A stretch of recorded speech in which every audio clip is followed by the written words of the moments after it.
Good morning, everybody, and welcome back to Good Day Sacramento. He calls this piece of artwork Immigrant Dawn, and as Bob turns up the lights, you'll see that it really emulates a sunrise. And it works a lot differently when we're actually in your studio, Keoki. But it kind of gives you a little flavor of what we're trying to accomplish. Keoki Flagg, master photographer, Hawaii born, but you now call Tahoe home. Yeah, Squaw Valley's my home. Squaw Valley is your home, posted up right there. Gallery Keoki is the name of your spot. And we first introduced you to Keoki's work last week. You might recognize this calendar right here.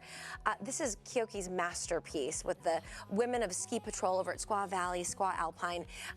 Now, the thing that is really special about what you do with photography is you take many pictures and create one. And so, for example, the Immigrant Dawn that we were showing earlier, how many is that? That one's 6. 6 photos in one. Yeah. And why do you do that?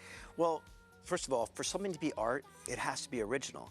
And there are so many people taking pictures and getting so much access now that I think that's a very bold claim to make.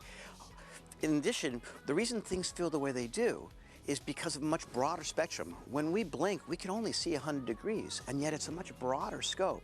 So by taking multiple pictures and exploring the horizontal plane, and then also exploring the depth plane to emulate stereoscopic vision, because we as humans see things with 2 eyes, you're taking all these different pictures that are taken at different moments in time and blending them together into the illusion of one moment. And so that's what he did with this photo down here. Yep. How many did it take to get this one? Well, it was 2 months apart and multiple pictures all blended together. Right. But really the idea of a moment in time, as humans, for us, it's really more a time in a moment.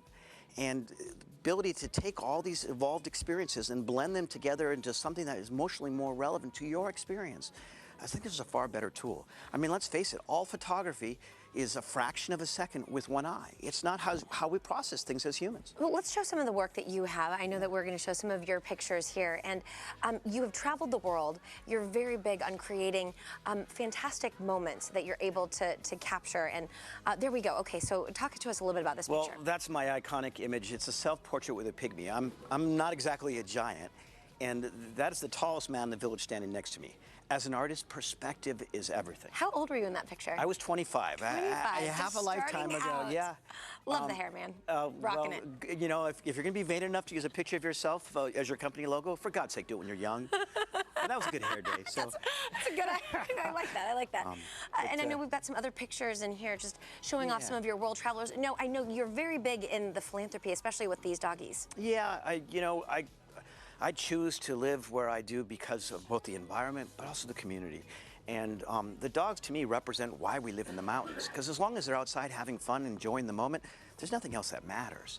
And they tend to be a great visual clue for me to explore deeper into our why, if you will. And each dog, I mean, costs so much money to be able to get up there and to save lives potentially out in the mountains. And so you do a big fundraiser coming up in the spring to help support that program. And we can just continue paging on through the photos to give people an idea of some of your artwork. Yeah, and again, for me, it's not so much about who, what, or where, but translating how it feels emotionally. I mean, this is such a spectacular planet, and it's really, as a human, it's about how we immerse ourselves in the natural world. So that's what I look for. And again, all these pictures are multiple pictures put together into a composite that really is designed to, translate how it feels. And really, I encourage you to check out his work at his Gallery Keoki at Squaw Valley, because that spot there in the village, the lighting and the way they have it set up just really is spectacular. Keoki, thanks so much for being here. Yeah, my pleasure. And you can see what we're playing with now is we use virtual technology to do these large-scale installations. So this is a 30-foot photograph down 3 walls of the stairwell. It's amazing. And Keoki, the gallery. Thank you for coming in this morning. My pleasure. Thank you so much for having me. All right, Cody, back to you. Very, very cool. Well, a resident